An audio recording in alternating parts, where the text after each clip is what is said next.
Oh hey, it's Emily, and today I wanted to talk a little bit about kind of the standout books that I read in the first half of the year.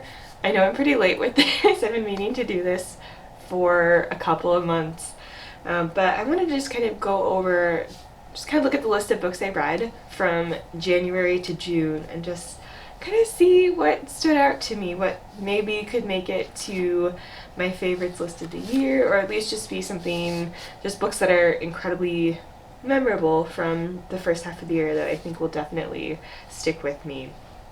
So I'll just kind of look at the list and just kind of randomly talk about some of the ones that are sticking out to me, and kind of go in order from January to June. I'll probably do a similar video for July to the rest of the year through December, so that'll happen later, but I want to focus on the first 6 months of the year.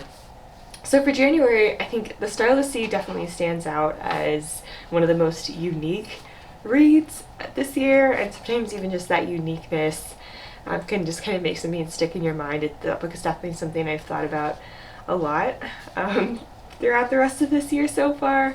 So the Starless Sea definitely is something that will stick with me. This is Erin Morgenstern's second book and follows a grad student who is in the library doing research and finds a book that has a story in it that is a story from his life, and he's reading something that happened to him, and there's no way that an author could have known this exact thing happened exactly that way as it was in his memory.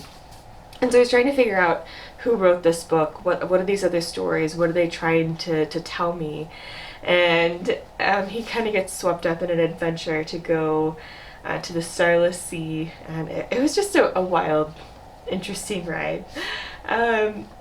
January was also when I started reading the David Bode trilogy, so those are definitely something that stand out. I read both City of Brass and Kingdom of Copper in January, so I think those are the other standouts from January, I think. From February, definitely a lot of good stuff going on in February. So that's when I started reading the Darker Shade of Magic series by V.E. Schwab. So this is the series that follows 4 parallel Londons that have varying levels of magic, and you follow someone who can travel between these Londons, which is a very rare ability.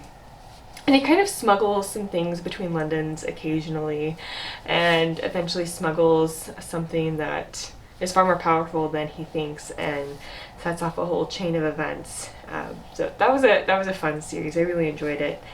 And that was also when I read Slay, which is definitely another standout of the year for me. I had such a fun time reading this book. It follows a young girl who is the creator of a video game that is a safe space for Black gamers to come and play this really cool card game, essentially. And she, is running this online world basically, and no one really knows that it's her that started this and is running it, or helping run it. There are people around the world who are kind of helping her run this space, but she created it. And there are events that happen outside that kind of relate to this game that happened and kind of put this game in the public eye. And so she kind of has to confront people realizing that it's her who created this space, and kind of fighting for the safe space that she created. Fantastic. That was also when I read the entirety of the Strange the Dreamer duology, which is another standout of the year for me. Both Strange the Dreamer and Muse of Nightmares I read in February, so those are also definite standouts from February. Yeah, and I think I read the first 2 of the Darker Shade of Magic series. So in March I finished the Darker Shade of Magic series, and I also started the Graceland series, and Graceland in particular is one that will just always hold a very special place in my heart. This follows Katza. She's the niece of the king, and he basically has her running, and she has a grace. So in this world you have a grace or a special ability to do something. Hers is to kill, and so she basically runs errands for her uncle, essentially, and it just, shenanigans happens. It's incredible.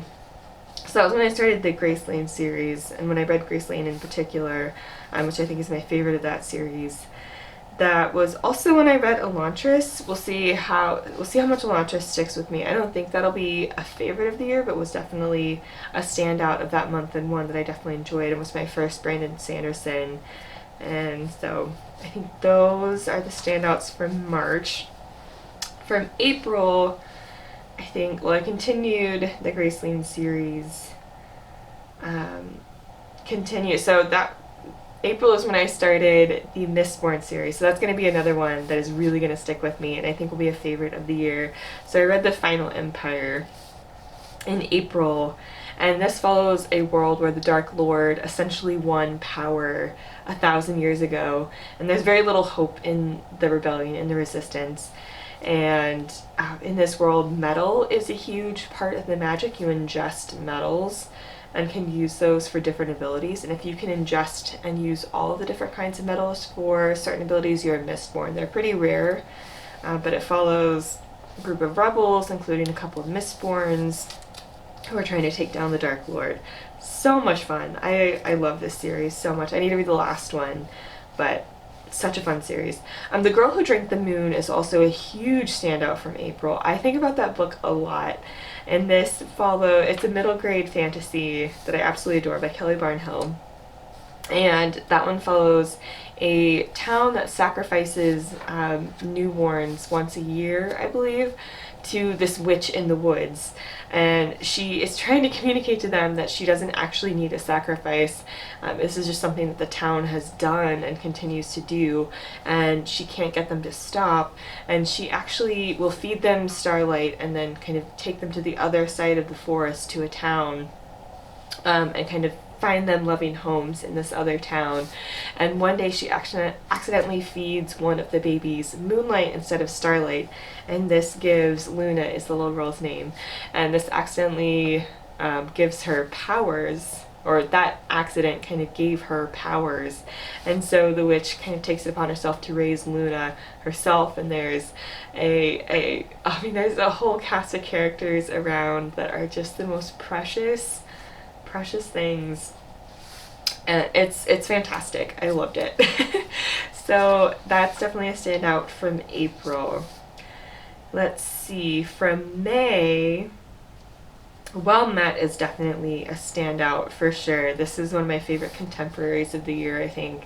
And this is by Jen DeLuca. This follows Emily, who has moved in with her sister. She's kind of trying to figure out what she wants to do with her life after she, her boyfriend broke up with her. She's, trying to figure out, just kind of picking the pieces back up after a bunch of things kind of ended at once, including a relationship. And so she has actually moved in with her sister because her sister recently had an accident, so she's kind of helping her recover, take her to doctor's appointment, and helping take care of her niece. And she, in the process of kind of helping take care of her niece is going to wants to take part in a Renaissance fair and needs an adult chaperone to do so. So Emily volunteers to be the bar wench at this Renaissance fair, and kind of has a Renaissance fling with another character.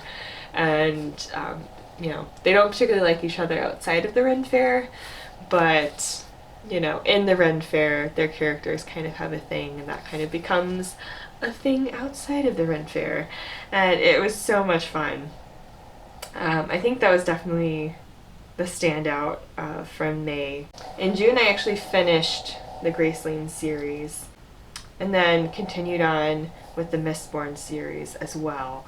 I think those are the main, things I've already mentioned that were kind of standout series. I continued in June. But I don't think there were others, I think, that kind of stand out as potential favorites of the year. Maybe Once Upon a River. That one was fantastic, and I definitely think about that one quite a bit. Both of Diane Setterfield's books. So potentially Once Upon a River. That one is definitely one that I really, really enjoyed and could be a standout from June.